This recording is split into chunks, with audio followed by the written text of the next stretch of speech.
Comme vous le savez sûrement ou pas, je monte Bohème sans mort. Certains me prennent pour une de ces extrémistes qui méprisent les cavaliers utilisant le mort, d'autres pour cette cavalière paumée qui suit tout simplement la grande mode du moment. Mais vous savez, en fait, je ne suis aucune de ces deux-là. Laissez-moi vous expliquer. En 2016, quand j'ai acheté Bohème, elle était montée en mort.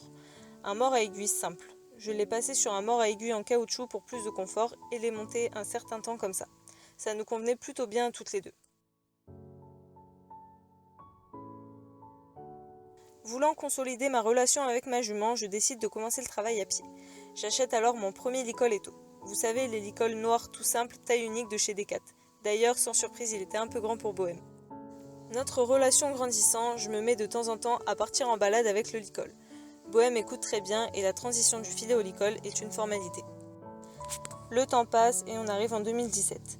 Nos balades se font uniquement en licol désormais. Je trouve ça plus simple. Ça permet notamment à Bohème de ne pas être gêné par un mort lorsqu'on fait des pauses pour la laisser brouter. Inutile de vous dire qu'elle a l'air d'apprécier.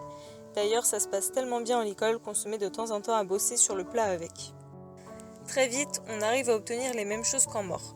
La seule difficulté, c'est quand je prends un peu plus de contact. Bohème a tendance à se défendre.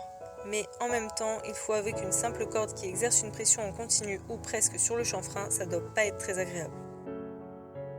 Je me mets donc en tête de fabriquer un side pull avec un vieux filet, juste pour voir la différence. À ce moment-là, j'ignorais que cette enazure deviendrait notre outil principal.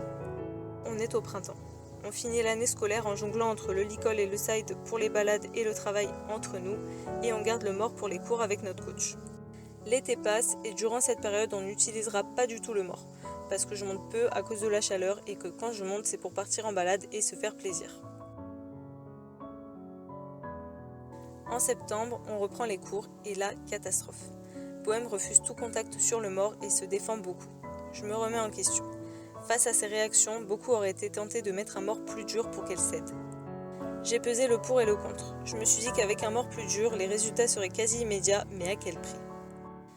Mais je me suis dit qu'avec le side, je n'y arriverais simplement pas, n'ayant aucun outil pour l'obliger à céder si elle résistait.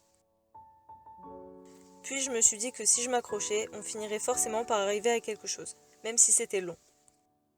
Je me suis rassurée en me disant qu'elle était déjà bien à l'écoute sans mort et que ça valait peut-être le coup de creuser de ce côté-là. Et puis, je repensais à la raison pour laquelle j'avais commencé le clicker avec elle à pied.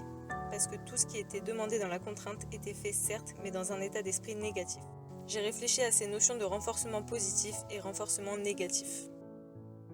À ce moment-là, j'ai compris que Bohème refusait la contrainte du mort comme elle avait refusé la contrainte du stick dans le travail à pied. À pied, j'avais changé de méthode et ça avait marché. Pourquoi ça ne marcherait pas cette fois ? Je me suis dit qu'il fallait qu'on se donne la peine d'essayer, qu'on se donne une chance. Alors j'ai rangé mon mort pour passer définitivement en side. Le chemin a été long. À l'heure qu'il est, en 2018, ma jument vient doucement se poser sur sa muserolle au pas et au trot, même si c'est loin d'être parfait. Elle engage beaucoup plus des postérieurs. Je la sens comme moins freinée qu'avec le mort, et pourtant j'ai toujours monté avec très peu de mains. Avant, à la moindre session, elle se bloquait, la tête en l'air et de travers, et luttait pour ne pas faire l'exercice. J'avais le dernier mot grâce au mort. L'exercice était mal réalisé, dans le mauvais sens et dans l'agacement. Aujourd'hui, on arrive à obtenir ce même exercice de manière décontractée et appliquée, sans combat. Je pense tout simplement que retirer le mort était la solution pour Bohème. Je ne vous raconte pas tout ça juste pour vous raconter une histoire, juste pour vous expliquer que pour nous, le sang mort a été une issue. Et c'est pour ça que je ne condamne pas les cavaliers qui montent en mort. Certains chevaux l'acceptent très bien et sont même complètement désorientés sans.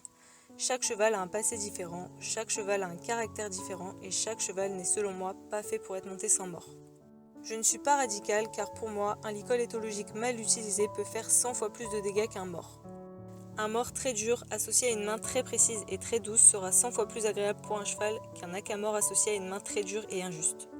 Je pense qu'on ne peut pas dire que le mort est une bonne ou une mauvaise chose. Ça dépend à qui il est associé. C'est aussi et surtout au cavalier de connaître son cheval. On oublie trop souvent l'aspect psychologique. S'il embarque, on lui met un PSOA ou un releveur. S'il refuse de céder, on lui met un bochet. Avez-vous seulement pensé à la raison pour laquelle il fuit ou résiste ? Juste une seule seconde. J'aurais pu changer le mort de ma jument et utiliser des enraînements. Je suis sûre que les résultats auraient été immédiats. Mais elle aurait pensé quoi ? Et mon ego, il pense quoi quand il sait que je vaux pas mieux que ses morts et ses enraînements ? Et le résultat, il est où si on enlève tout ça? Encore une fois, utilisé correctement et sans abus, le mort et les enraînements peuvent être de très bons outils qui peuvent t'aider dans le bon sens, mais pas quand c'est pour contraindre. Perso, j'ai préféré emprunter le chemin le plus long, celui de la bonne humeur, de l'amusement et du respect. Je suis beaucoup moins frustrée et j'aime de plus en plus travailler avec Bohème.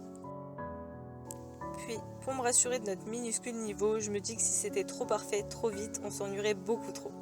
Et puis, quand on réussit tout trop parfaitement, on prend vite la grosse tête et ça, c'est pas mon truc.